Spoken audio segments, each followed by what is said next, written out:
Hello YouTube, this is Morgan, Airspeed Prime here at my next Transformers Robots in Disguise 2015 episode reviews.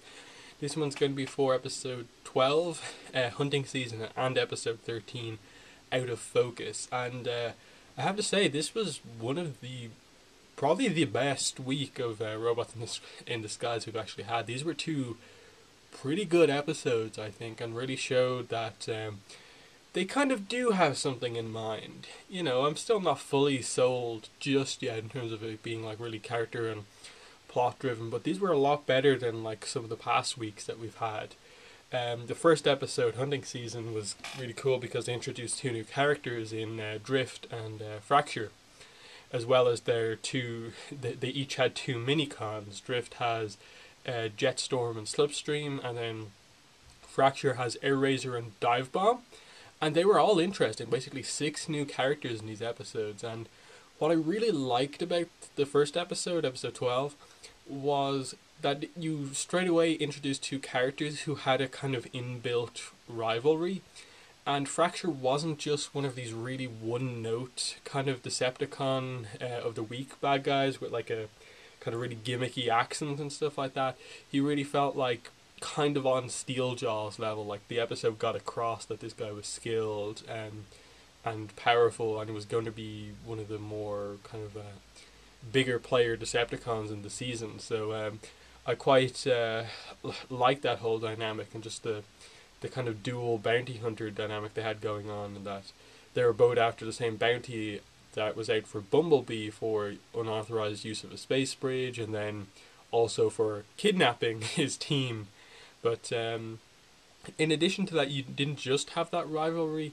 You had Drift's interaction with Bumblebee and his team, and that Bumblebee saves them at the start. You get the whole honor life death thing, and it was just really interesting the way it went, and that Drift kind of came across almost like he was looking down on most of the team. He had a certain level of respect for Bumblebee, but not the rest of them, and so he's kind of looking down on them. And it even came across with the few little moments you had with Jetstorm and Slipstream when they got to talk to like Russell and Fixit, that they really respect Drift. They think he's a great kind of master sensei, teaches them a lot, but they want to feel like they're part of a team. Like that trio is a team. They want to see him kind of respect kind of their abilities, praise them a bit more.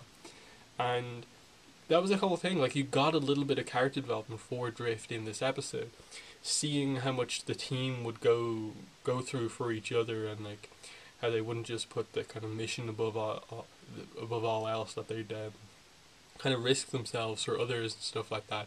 It really helped kind of Drift to realize that, you know, it's not all just about these kind of honor life death type things. It's just about protecting the people you kind of care about and stuff like that. So it got across a pretty nice message, and was a good introductory episode for Drift. I'd like seeing these mini-cons used. Like Drift seemed to use his two as kind of these kind of gauntlet type things, almost shields, and then they transform. And I think the main thing I liked about this trio was that all of their designs were really cool. Um, Especially Slipstream and the other minicon. They both had really strong designs. They looked like awesome. I'm really excited to see what they do with the figures of them. I'm not sure if they're releasing the separate ones, or are we just getting those kind of weird transparent part ones that come on the kind of sprues that we saw at Toy Fair. But still, the designs look cool. Drift's, I suppose, Cybertronian form was interesting. And because he has his toy out already, I have it, that has an Earth mode. I assume he's coming back at some point, and he's going to be like the next member of the team. Because even by the end of like the second episode, Out of Focus, we really were beginning to see that our Autobot team is a little bit kind of understaffed, and like especially with Fracture and Clampdown now part of the kind of Steeljaw Decepticons, it makes sense for the Autobots to get a new kind of member of the team. So I'm looking forward to Drift's return. It was a little bit kind of like, oh, you left just like Jazz left. but I assume he'll be more likely to come back because there seemed to be like a bigger impact of the crew had on Drift rather than Jazz. So that was fun, and it was I suppose it gave the team a ground bridge. That was the big kind of ultimate thing that came out of this episode, and that they're using Fracture's ship as a kind of ground bridge for the team, which is going to be pretty useful. And there were some really cool fights. I love the fact that Drift uses swords, and then the other two, Slipstream and so on, uses uses like other kind of like samurai weapons like nunchucks and stuff like that. The staff, they were really cool, and just the whole way they spoke and stuff like that. It was unique, but they kind of really went for it rather than a lot of the Decepticons who just had the weird accents. So I kind of like that, and as I said, I'm excited to see Drift again, and the episode was overall successful at introducing two new characters who, at least one of them appears in the next episode, and I assume Drift is coming back fairly soon. As for the second episode, Out of Sight, this, I don't really know the breakdown of the seasons. Like, I don't know anything about episode 14 right now. I don't really know if it's actually airing next week, or if we're going to have to wait for like America to catch up, or if the first season is just 13 episodes. It seems like a really weird spot to end it on, but I'm assuming it's just that we don't have any extra information because China, who got the episodes first, only got the first 13 episodes. So I assume 14 is still happening soon. But Out of Sight, I suppose a kind of mid-season finale type thing was actually really cool, because we got to see the first, I suppose, Bumblebee team versus Steeljaw team fight, and they based it around an episode that kind of felt at the start like it was just going to be another Decepticon of the week. This week it's Clampdown, who is this kind of like crab-like bot who can transform into a car, and just they made all the crab jokes and stuff like that, and then you were kind of like, oh, this guy's not great. He walks sideways, which is a bit fun in the fight scenes. But once we got the idea that, okay, Fracture's joined Steeljaw, Thunderhoof is still with Steeljaw, Underbite is there as well, and now Clampdown's joined the team. I see what you're doing here. You're setting up this kind of like new Decepticon, new Autobot faction on Earth. These guys are going to battle each other. And this episode was really good. Like, there was a bit of intensity to the fight scenes. Like, you didn't just think like it was just a one-off thing. Like, oh, the Autobots are going to get beat up and then they're going to come back. There was a level of kind of evenness to the fights in this episode that I really appreciated. In that Bumblebee got a few hits in, Steeljaw got a few hits in, and then you had all these other fights taking place, and you had other characters kind of splitting off and helping each other. It worked really well, but again, you could sort of see where, because Thunderhoof went after Clampdown, it kind of created a dynamic where Sideswipe was kind of the odd man out and could help Bumblebee.